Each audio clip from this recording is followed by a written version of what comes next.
നമസ്കാരം. എല്ലാ മാന്യപ്രേക്ഷകർക്കും ശ്രീഭദ്ര ജ്യോതിഷത്തിലേക്ക് സ്വാഗതം. നമ്മളിപ്പോൾ ചർച്ച ചെയ്തുകൊണ്ടിരിക്കുന്നത് ചൊവ്വയുടെ ഇടവം രാശിയിലേക്കുള്ള മാറ്റവുമായിട്ട് ബന്ധപ്പെട്ട കാര്യങ്ങളാണ്. ജൂലൈ 12 മുതലാണ് ചൊവ്വ ഇടവൻ രാശിയിലേക്ക് മാറിയത്. അപ്പം എല്ലാ കൂറുകളിൽപ്പെട്ട എല്ലാ നക്ഷത്രക്കാർക്കും ഓരോ തരത്തിലാണ് ഫലങ്ങൾ അനുഭവപ്പെടുന്നത്. അപ്പം നമുക്ക് ഈ വീഡിയോയിൽ ചിങ്ങക്കൂറ്, കന്നിക്കൂറ്, തുലാക്കൂറ്, വൃശ്ചികക്കൂറ് ഈ 4 കൂറുകളിൽ ജനിച്ച വിവിധ നക്ഷത്രക്കാരുടെ ഫലങ്ങളെപ്പറ്റി നോക്കാം. താൽക്കാലിക ഫലങ്ങളാണ്. ഇപ്പോൾ ചൊവ്വ ഏതാണ്ട് ഓരോ 1.5 മാസമാണ് ഒരു രാശിയിൽ സഞ്ചരിക്കുന്നത്. അപ്പോൾ ആ കാലഘട്ടത്തിന് ഉള്ളിൽ അനുഭവപ്പെടുന്ന ഫലമാണ് പറയുന്നത്. അപ്പോൾ അതോടൊപ്പം തന്നെ നമ്മൾ ചേർത്ത് ചിന്തിക്കേണ്ടത് ശനി വക്രത്തിലാണ്. ശനി കുംഭം രാശിയിലൂടെ, മൂലത്രികോണമായ കുംഭൻ രാശിയിലൂടെ പിന്നോട്ട് സഞ്ചരിച്ചുകൊണ്ടിരിക്കുന്നു. അല്ലെങ്കിൽ വക്രസഞ്ചാരം, ഭൂമിയുടെയും ശനിയുടെയും ഭ്രമണപഥം ഭ്രമണ വേഗത തമ്മിലുള്ള വ്യത്യാസം കൊണ്ടാണ് പുറകോട്ട് സഞ്ചരിക്കുന്നതായിട്ട് തോന്നുന്നത്. എങ്കിലും ഈ ശനി പുറകോട്ട് നീങ്ങുന്ന അല്ലെങ്കിൽ ഈ ആംഗുലാർ ഡിസ്റ്റൻസ് വ്യത്യാസം വരുന്ന ഈ ഒരു സമയം പല പല ഫലങ്ങളും ഉണ്ടാകും. അപ്പോൾ അതും കൂടെ നമ്മൾ ചൊവ്വയുടെ ഫലവുമായിട്ട് ചേർത്ത് മനസ്സിലാക്കണം. രാഹു മീനത്തിലാണ്, കേതു കന്നിയിൽ സഞ്ചരിക്കുന്നു, ബുധനും ശുക്രനും കർക്കടകം രാശിയിലുണ്ട്, സൂര്യനും ഇപ്പം അങ്ങോട്ട് എത്തിയിട്ടുണ്ട്. അപ്പോൾ കർക്കടകൻ രാശിയിൽ ബുധ ശുക്രയോഗം, ബുധാദിത്യ യോഗം, അതുപോലെ തന്നെ ശുക്രാദിത്യ യോഗം, ഈ 3 യോഗങ്ങളും കർക്കടകക്കൂറിൽ രൂപം കൊണ്ടിട്ടുണ്ട്. അപ്പോൾ ഇതെല്ലാം കൂടെ ചേർത്ത് വേണം നമ്മൾ വായിക്കാൻ. ചൊവ്വയാണെങ്കിൽ നിൽക്കുന്നത് എങ്ങനെയാണ്? വ്യാഴവുമായിട്ട് ചേർന്നാണ് സഞ്ചരിക്കുന്നത്. അപ്പോൾ ഇടവൻ രാശിയിൽ ഗുരുമംഗള യോഗം ഉള്ള സമയമാണ്. അപ്പോൾ അതിൻ്റെ പശ്ചാത്തലത്തിൽ നമുക്ക് ഓരോ കൂറുകാരുടെയും ഫലങ്ങൾ നോക്കാം. അപ്പോൾ ചിങ്ങക്കൂറുകാരെ സംബന്ധിച്ച് ചിങ്ങക്കൂറിൽ വരുന്ന നക്ഷത്രങ്ങൾ മകം, പൂരം, ഉത്രത്തിൻ്റെ 1-ാം പാദം, ഉത്രത്തിൻ്റെ ആദ്യ പാദം, ഈ നക്ഷത്രങ്ങളിൽ ജനിച്ച ആളുകളാണ് ചിങ്ങക്കൂറിൽ ഉൾപ്പെടുന്നത്. അവരെ സംബന്ധിച്ച് 10-ാം ഭാവത്തിൽ അല്ലെങ്കിൽ കർമ്മഭാവത്തിലാണ് ചൊവ്വ സഞ്ചരിക്കുന്നത്. അപ്പോൾ കർമ്മരംഗത്തെയാണ് ചൊവ്വയുടെ ഈ മാറ്റം ബാധിക്കുന്നത്. അപ്പോൾ ചൊവ്വയുടെ ഈ 10-ൽ ചൊവ്വ സഞ്ചരിക്കുന്നത് അത്ര ഗുണകരമല്ല. അതുകൊണ്ട് തന്നെ നമ്മൾ പ്രതീക്ഷിച്ച ധനപരമായ ആനുകൂല്യങ്ങൾ കുറച്ചൊക്കെ വൈകിയേക്കാം. പക്ഷെ വ്യാഴവുമായിട്ട് ചേർന്ന് നിൽക്കുന്നത് കൊണ്ടും ഗുരുമംഗളയോഗമുള്ളത് കൊണ്ടും അത് സാധിക്കും, ആഗ്രഹം സാധിക്കും. തടസ്സങ്ങൾ ഉണ്ടാകാനുള്ള സാധ്യതയുണ്ട്. പുതിയ സംരംഭങ്ങൾ തുടങ്ങാൻ കാലം അനുകൂലമല്ല. അതുപോലെ തന്നെ പുതിയ ജോലി തേടുന്നത് ഗുണകരമാകണമെന്നില്ല. പഴയ ജോലി തന്നെയാണ് മെച്ചമെന്ന് അപ്പം തോന്നിയേക്കാം. ജോലി സ്ഥാനക്കയറ്റത്തിന് സാധ്യതയുണ്ട് എങ്കിലും കാലതാമസം വരാനുള്ള സാധ്യതയുമുണ്ട്. രാഷ്ട്രീയ പ്രവർത്തകരെ അല്ലെങ്കിൽ സാമൂഹ്യ പ്രവർത്തകരെ സംബന്ധിച്ച് പൂർണ്ണമായും ഗുണകരമല്ല അവസരം. ചില അവസരങ്ങളൊക്കെ അവർക്ക് നഷ്ടപ്പെട്ടു പോകും, ചില പദവികളൊക്കെ അവർക്ക് നഷ്ടമാകും. അങ്ങനെയുള്ള പ്രശ്നങ്ങൾ അഭിമുഖീകരിക്കേണ്ടി വന്നേക്കാം. പക്ഷേ ചിങ്ങക്കൂറുകാരെ സംബന്ധിച്ച് 7-ൽ വക്രത്തിൽ സഞ്ചരിക്കുന്ന ശനിയുടെ ഒരു ഗുണകരമായ ആനുകൂല്യം കിട്ടുന്നതാണ്. അതുപോലെ തന്നെ ശുക്രൻ 12-ലുണ്ട്. ആ 12-ൽ ശുക്രൻ എന്ന് പറയുന്നത് ബാക്കി എല്ലാ ഗ്രഹങ്ങൾക്കും 12 മോശമാണെങ്കിലും ശുക്രന് 12 നല്ലതാണ്. അപ്പോൾ അതുകൊണ്ട് തന്നെ ശുക്രൻ്റെ ആനുകൂല്യമായിട്ടുള്ള കുറച്ച് ധനലാഭമൊക്കെ ഈ സമയത്ത് കിട്ടിയേക്കാം. വീട് മാറി താമസിക്കാൻ സാധ്യതയുണ്ട്.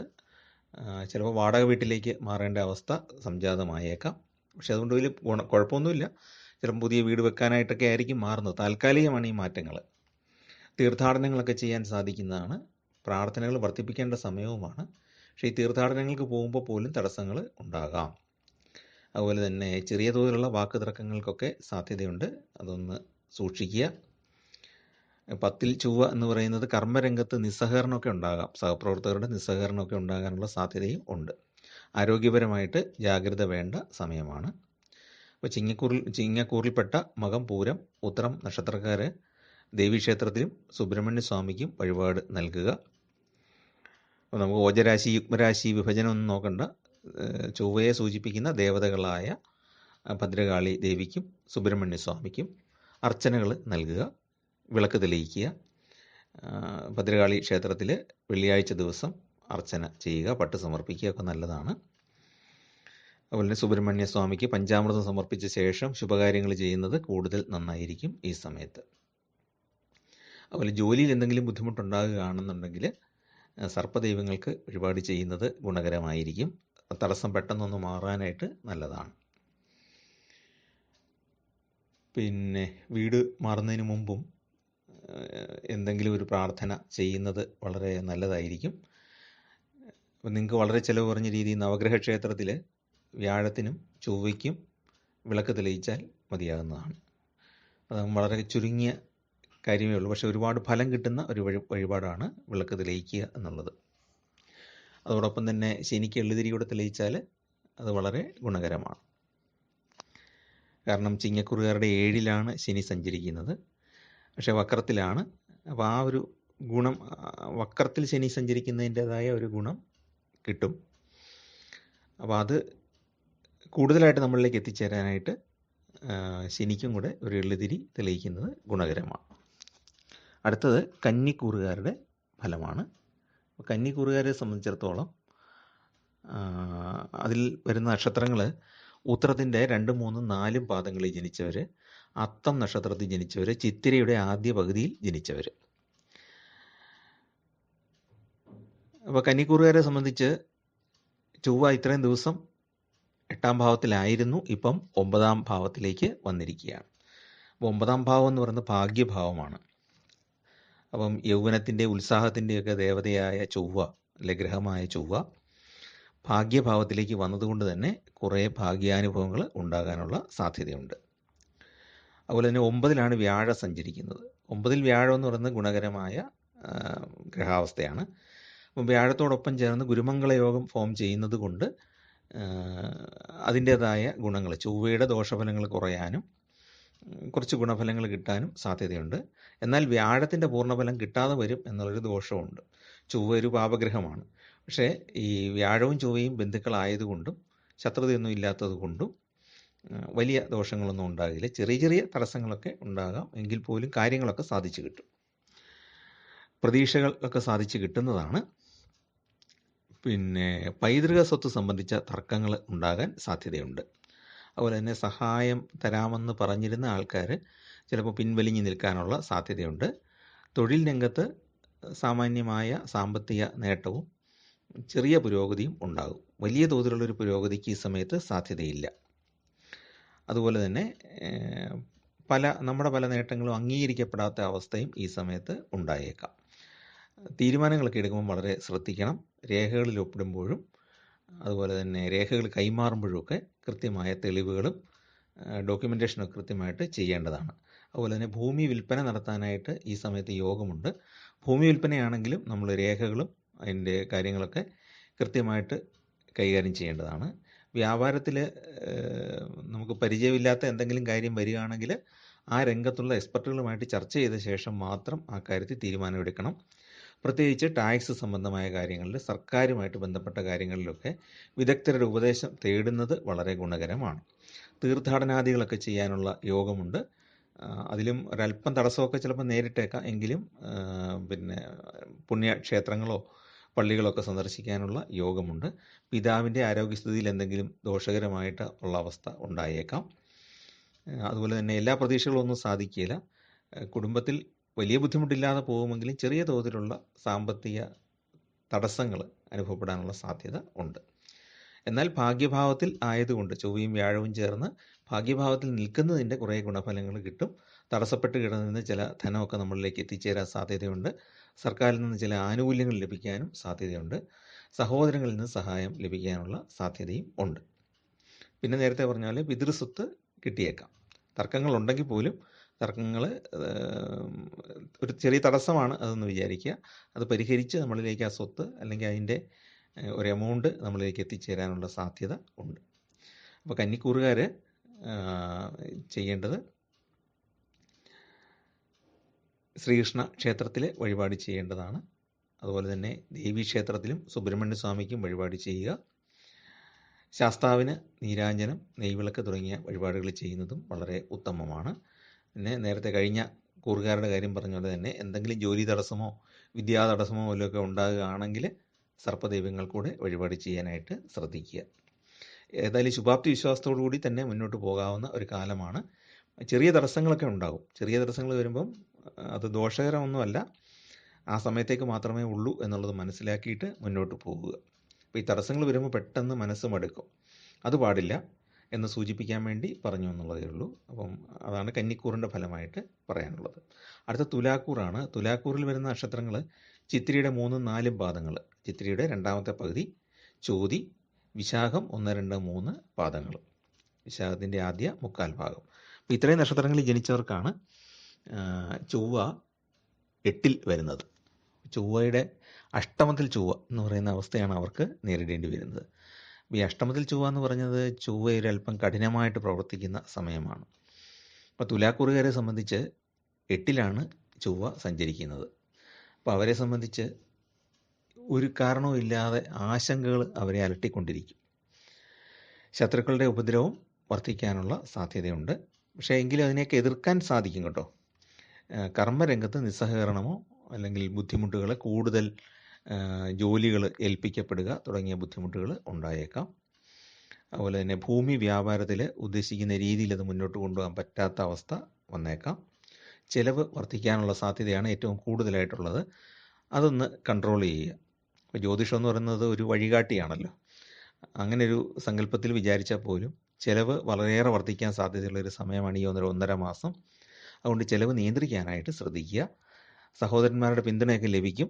എങ്കിൽ പോലും ചില സന്ദർഭങ്ങളിൽ അതൊന്നും ഉപയോഗപ്പെടാത്തതായിട്ട് നമുക്ക് തോന്നുന്നതാണ്. പിന്നെയുള്ളത് സൂക്ഷിക്കേണ്ട കാര്യം, വാഹനം, അഗ്നി, വൈദ്യുതി, യന്ത്രങ്ങൾ തുടങ്ങിയവ കൈകാര്യം ചെയ്യുന്നവർ ഈ ഒരു സമയത്ത് സൂക്ഷിക്കുക. 8-ൽ ചൊവ്വ സഞ്ചരിക്കുന്ന സമയം അങ്ങനെയുള്ള കാര്യങ്ങൾക്ക് അപകടകരമായ പല പ്രശ്നങ്ങളും ഉണ്ടാകാനുള്ള സാധ്യതയുണ്ട്. വ്യാഴത്തോട് ചേർന്നുള്ള സഞ്ചാരമായതുകൊണ്ട് തന്നെ മാരകമായിരിക്കില്ല അപകടം. പക്ഷേ എങ്കിൽ പോലും നമ്മളെ ഒരു 1-2 മാസം ജോലി ചെയ്യിക്കാതിരുത്താനായിട്ട് എന്തെങ്കിലും ഒരു ചെറിയ പരുക്ക് മതിയാവും. അപ്പോൾ അതുകൊണ്ട് ഈ ഒരു സമയത്ത് അപകടങ്ങളും ഒന്നും ഉണ്ടാകാതെ യന്ത്രങ്ങളൊക്കെ കൈകാര്യം ചെയ്യുമ്പോൾ വളരെയേറെ സൂക്ഷിക്കേണ്ടതാണ്. അതുപോലെ വീഴ്ച ഒന്നും ഉണ്ടാകാതെ നോക്കുക. സാഹസ പ്രവൃത്തികൾ, മലകയറ്റം, മരത്തിൻ്റെ മുകളിൽ വലിഞ്ഞു കയറുക തുടങ്ങിയ കാര്യങ്ങളൊക്കെ ഒഴിവാക്കുന്നതാണ് ഏറ്റവും ഉത്തമം.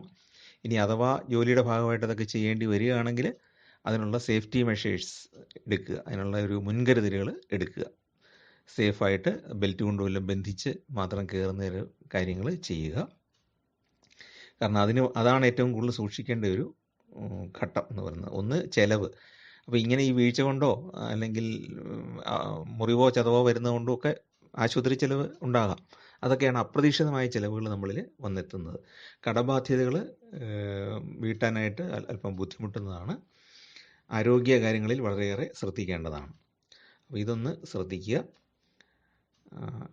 ഭദ്രകാളി ദേവിക്കും സുബ്രഹ്മണ്യ സ്വാമിക്കും വിളക്ക് തെളിച്ച് അർച്ചന സമർപ്പിക്കുക, പ്രത്യേകമായിട്ട് പ്രാർത്ഥിക്കുക. കുടുംബദേവതയും പ്രത്യേകമായിട്ട് പ്രാർത്ഥിക്കേണ്ടതാണ്. നവഗ്രഹ ക്ഷേത്രത്തിൽ വ്യാഴത്തിനും ചൊവ്വയ്ക്കും കൃത്യമായിട്ട് വഴിപാട് ചെയ്യാനായിട്ട് ശ്രദ്ധിക്കുക ഈ ഒരു 1.5 മാസം. ഇതിൽ ഒരു തവണയെങ്കിലും നിങ്ങൾ ഈ ഒരു വഴിപാട് ചെയ്യുക. അങ്ങനെയാണെങ്കിൽ അപകടം വഴിമാറിപ്പോവും. പിന്നെ നമുക്ക് ചെയ്യാവുന്നത് മഹാദേവന് എന്തെങ്കിലും വഴിപാട് സമർപ്പിക്കുക. ഭസ്മമോ അല്ലെങ്കിൽ കൂവളമാലയോ അല്ലെങ്കിൽ കൂവളത്തില കൊണ്ടുള്ള അർച്ചനയോ അങ്ങനെ എന്തെങ്കിലും ഒരു വഴിപാട് സമർപ്പിക്കുക. മനപ്രയാസം കൂടുതലായിട്ട് തോന്നുന്നെങ്കിൽ, ജോലിയിൽ കണ്ടമാന സംഘർഷം ഉണ്ടെങ്കിൽ മഹാദേവന് ധാര സമർപ്പിക്കുന്നത് നല്ലതാണ്. അതാണ് ഈ തുലാക്കൂറിൻ്റെ ഫലങ്ങളായിട്ട് പറയാനുള്ളത്. അടുത്തത് വൃശ്ചികക്കൂറാണ്. വൃശ്ചികക്കൂറിൽ വരുന്ന നക്ഷത്രങ്ങൾ വിശാഖത്തിൻ്റെ 4-ാം പാദം, അനിഴം, തൃക്കേട്ട ഈ നക്ഷത്രങ്ങളാണ്. അവരെ സംബന്ധിച്ച് 7-ലാണ് ചൊവ്വ സഞ്ചരിക്കുന്നത്. അപ്പോൾ 7-ാം ഭാവം എന്ന് പറയുന്നത് വിവാഹ ബന്ധങ്ങൾ, ദാമ്പത്യം, പ്രണയബന്ധങ്ങൾ, അതിനെയൊക്കെ സൂചിപ്പിക്കുന്ന പങ്കാളിത്ത ബിസിനസ്, ഇതിനെയൊക്കെ സൂചിപ്പിക്കുന്ന ഭാവമാണ്. അപ്പോൾ അതിനെയൊക്കെ 7-ൽ സഞ്ചരിക്കുന്ന ചൊവ്വ പ്രതികൂലമായിട്ട് ബാധിക്കാൻ സാധ്യതയുണ്ട്. എന്നാൽ വലിയൊരു തകർച്ചയോ വലിയൊരു പിണക്കമോ ഒന്നും എത്താൻ സാധ്യതയില്ല. കാരണം വ്യാഴവുമായിട്ട് ചേർന്ന് ഗുരുമംഗള യോഗമാണല്ലോ ഉള്ളത്. എങ്കിലും താൽക്കാലികമായിട്ടാണെങ്കിൽ പോലും ഒരു മനപ്രയാസവും മനസ്സിനൊരു സംഘർഷവും ഒരു ടെൻഷനും ഒക്കെ ഉണ്ടാകാൻ ഉള്ള കാര്യങ്ങൾ ഈ സമയത്ത് ഉണ്ടായേക്കാം. അപ്പോൾ അങ്ങനെയൊക്കെ ഉണ്ടാകുകയാണെങ്കിൽ മനസ്സിലാക്കിക്കൊള്ളുക, ചൊവ്വയുടെ ദുസ്ഥാന സ്ഥിതി കൊണ്ടാണ് ഇത് സംഭവിക്കുന്നത് എന്നുള്ളത് നമുക്ക് നേരിട്ട് മനസ്സിലാക്കാൻ സാധിക്കും. അപ്പം നമുക്ക് പെട്ടെന്ന് അതിൻ്റെ ആശങ്കയിൽ നിന്ന് അല്ലെങ്കിൽ അതിൻ്റെ ഒരു പിരിമുറുക്കത്തിൽ നിന്ന് രക്ഷപ്പെടാൻ സാധിക്കും. അവിവാഹിതരുടെ വിവാഹം നടക്കാൻ സാധ്യതയുള്ള സമയമാണ്. പക്ഷേ കാലതാമസം ഉണ്ടാകാൻ ഇടയുണ്ട്. ബന്ധുക്കളുടെയൊക്കെ ഇടപെടലുകൾ ചില സമയത്ത് ബുദ്ധിമുട്ടുകൾ സൃഷ്ടിച്ചേക്കാം. അതിന് ഭാര്യാഭർത്താക്കന്മാർ തമ്മിലുള്ള ബന്ധത്തിലും ഈ ബന്ധുക്കളുടെ ചില ഇടപെടലുകൾ ബുദ്ധിമുട്ട് സൃഷ്ടിക്കാനുള്ള സാധ്യത ഉണ്ട്. കൂട്ടു ബിസിനസ്സുകൾ അനൈക്യം ഉണ്ടാകാൻ ഉള്ള സാധ്യതയുണ്ട്. പങ്കാളികൾ തമ്മിൽ അഭിപ്രായ വ്യത്യാസങ്ങൾ ഉണ്ടായേക്കാം. വ്യാപാരത്തിൽ വലിയൊരു പുരോഗതി പ്രതീക്ഷിക്കാൻ കഴിയുന്ന സമയമല്ല. എങ്കിലും വിദേശത്ത് പോകാൻ സാധിക്കുന്നവർക്കോ വിദേശവുമായിട്ട് വ്യാപാരമൊക്കെ ചെയ്യുന്നവർക്കോ ഈ സമയത്ത് പൊതുവെ ഗുണകരമാണ്. അത് സാധിക്കുന്നതാണ്. വൃശ്ചികക്കുറുകാരെ സംബന്ധിച്ച് 4ലാണ് ശനി സഞ്ചരിക്കുന്നത്. കണ്ടകശനി ആണ്. എങ്കിലും വക്രത്തിൽ സഞ്ചരിക്കുന്ന ശനി ആയതുകൊണ്ട് ആ കണ്ടകശനിയുടെ എഫക്റ്റ് ഒന്ന് കുറഞ്ഞിട്ട് അവർക്ക് കുറേ വിദേശ യാത്ര എന്ന് പറയുന്നത് ശനി അതിൻ്റെ ഒരു കാരകനാണല്ലോ. അപ്പോൾ അവർക്ക് വിദേശവുമായിട്ട് ബന്ധപ്പെട്ട കാര്യങ്ങൾ, വിദേശത്ത് പോകാൻ സാധിക്കുക തുടങ്ങിയ കാര്യങ്ങളൊക്കെ ഈ വൃശ്ചികക്കുറിൽ വരുന്ന ആളുകൾക്ക് അനുഭവപ്പെടാം. വിദ്യാർത്ഥികളെയൊക്കെ സംബന്ധിച്ച് പഠനത്തിൽ ഒരല്പം ബുദ്ധിമുട്ട് നേരിടുന്ന കാലമാണ്. എന്ന് പറഞ്ഞാൽ ടീച്ചേഴ്സിൻ്റെ ഭാഗത്തു നിന്നൊക്കെ കടുത്ത സമ്മർദ്ദമൊക്കെ ഉണ്ടാകാൻ ഇടയുണ്ട്. അപ്പോൾ അതിനെയൊക്കെ അതിജീവിക്കുക, പ്രാർത്ഥന കൊണ്ട് ഏതൊരു ബുദ്ധിമുട്ടിനെയും നമുക്ക് അതിജീവിക്കാൻ സാധിക്കും. നമ്മൾ ചെയ്യേണ്ടത് വിദ്യാഭ്യാസമൊക്കെ ഒന്ന് പ്ലാൻ ചെയ്ത് മുന്നോട്ട് പോവുക. നമുക്ക് താല്പര്യമുള്ള കോഴ്സുകൾ സെലക്ട് ചെയ്യുക. അതുപോലെ തന്നെ അധ്യാപകരുടെ ഭാഗത്തുനിന്ന് ബുദ്ധിമുട്ടുണ്ടെങ്കിൽ നമ്മൾ ഒന്ന് പ്ലാൻ ചെയ്യുക. അതായത് നമ്മൾ ട്യൂഷന് പോവുകയോ അല്ലെങ്കിൽ നേരത്തെ പഠിച്ചിട്ടുള്ള സീനിയറായിട്ടുള്ള വിദ്യാർത്ഥികളുമായിട്ട് അവരുടെ നോട്ടൊക്കെ വാങ്ങിച്ചിട്ട് നന്നായിട്ടൊന്ന് പ്രിപ്പയർ ചെയ്യുക. അങ്ങനെ ഈ കാലം നമുക്കൊന്ന് അനുകൂലമാക്കി മാറ്റിയെടുക്കാം. വലിയ ബുദ്ധിമുട്ടെന്ന് പറയത്തില്ല. ഗുരുമംഗള യോഗം എപ്പോഴും മംഗളകരമായ ഒരു കാര്യമാണ്. വ്യാഴം ശുഭഗ്രഹമായിട്ട് ഇടവത്തിൽ നിൽക്കുന്നതിൻ്റെ ഗുണമുണ്ട്. അതോടൊപ്പം തന്നെ ഈ ചൊവ്വ നമുക്ക് ഉത്സാഹവും നമുക്ക് ഏതെങ്കിലും കാര്യം ചെയ്യാനുള്ള ഒരു ആർജവം, അതുപോലെ തന്നെ ഒരു പരിധിവരെ നമ്മുടെ ബുദ്ധിശക്തി വർദ്ധിപ്പിക്കുന്നു. ഇതൊക്കെ ചൊവ്വ ചെയ്യുന്ന കാര്യമാണ്. നമുക്കൊരു യൗവനം, ഒരു ചുറുചുറുക്ക് ഒക്കെ നൽകുന്ന ഗ്രഹമാണ് ചൊവ്വ. എന്നാൽ ചൊവ്വയുടെ ഒരു ദോഷഫലം എന്ന് പറയുന്നത് എടുത്തുചാട്ടവും മുറിവേൽപ്പിക്കുന്ന വാക്കുകളും ഒക്കെയാണ്. അപ്പോൾ അതൊന്ന് കൺട്രോൾ ചെയ്താൽ, ഈ മുറിവേൽപ്പിക്കുന്ന സ്വഭാവം, മറ്റുള്ളവരെ വാക്കുകൾ കൊണ്ടും പ്രവൃത്തി കൊണ്ടൊക്കെ അവരെ ഉപദ്രവിക്കുന്ന അല്ലെങ്കിൽ മുറിവേൽപ്പിക്കുന്ന ആ ഒരു രീതി ഒഴിവാക്കുകയാണെങ്കിൽ ചൊവ്വയെ കൊണ്ട് വലിയ ദോഷം ഇല്ലാതെ കടന്നു പോകാനായിട്ട് സാധിക്കും. എന്നാൽ ചൊവ്വ പല കാര്യങ്ങളെയും മംഗളകാരകനാണ്. ചില സമയത്ത് നമ്മൾ പ്രതീക്ഷിക്കാതെ ധനമൊക്കെ കൊണ്ടുതരാനുള്ള സാധ്യതയും ഉണ്ട്. അപ്പം ഈ വൃശ്ചികക്കുറുകാരെ സംബന്ധിച്ചിടത്തോളം അവരുടെ രാശിനാഥനും കൂടിയാണ് ചൊവ്വ. അതുകൊണ്ട് വൃശ്ചികക്കുറുകാർക്ക് വലിയൊരു ദോഷം ചൊവ്വ ചെയ്യുകയില്ല. സ്ഥാനം കൊണ്ടുള്ള ചെറിയ ചെറിയ പ്രശ്നങ്ങളായിരിക്കും ഉണ്ടാകാൻ ഇടയുള്ളത്. അപ്പോൾ അതുകൊണ്ട് വിവാഹം നടക്കുകയില്ല എന്നില്ല, വിവാഹമൊക്കെ നടക്കും. കാലതാമസവും മറ്റുള്ളവരുടെ ഇടപെടലുകൾ കൊണ്ടുള്ള ബുദ്ധിമുട്ടുമാണ് അവർക്ക് അനുഭവപ്പെടാൻ ഇടയുള്ളത്. അപ്പം ഈ വൃശ്ചികക്കുറുകാർ ദേവീക്ഷേത്രത്തിൽ പ്രധാനമായിട്ട് വഴിപാട് ചെയ്യുക. അതോടൊപ്പം തന്നെ സുബ്രഹ്മണ്യ സ്വാമിക്കും വഴിപാട് ചെയ്യുക. ചൊവ്വ സൂചിപ്പിക്കുന്ന 2 ദേവതകളാണ് ഭദ്രകാളിയും സുബ്രഹ്മണ്യ സ്വാമിയും. അപ്പോൾ അതുകൊണ്ട് തന്നെ